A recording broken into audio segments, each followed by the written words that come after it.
le plus besoin. Et Jean, vous les avez rencontrés. Oui, Nathalie, c'est une tradition à l'École de technologie supérieure. Donc, à chaque année, on sélectionne des étudiants qui partent en mission humanitaire. Et ils mettent leur talent à profit. Et quand ils reviennent, ils sont complètement transformés. On regarde. C'est la salle de garde, je pense, qui manquait. On pourrait rajouter ça ici. Charles, Jean-François et Gabriel sont habitués à modifier des plans.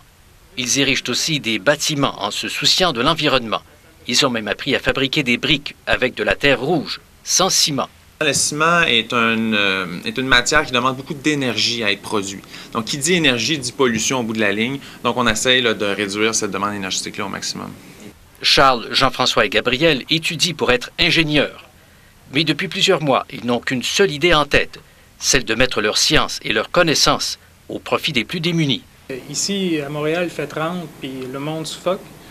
Puis l'air climatisé marche à plein régime.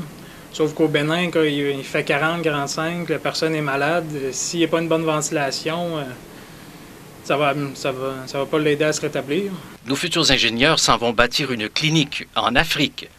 Ça fait 14 ans que les étudiants de l'École de technologie supérieure, l'ETS, vont aux quatre coins des pays du tiers-monde pour lutter contre la pauvreté et pour changer des vies. Pierre-Luc Hébert y est allé. Il s'est rendu à Madagascar l'an dernier et il en est revenu transformé. Je suis revenu ici, puis je parlais avec mes amis, puis je m'ai acheté la grande TV au plasma.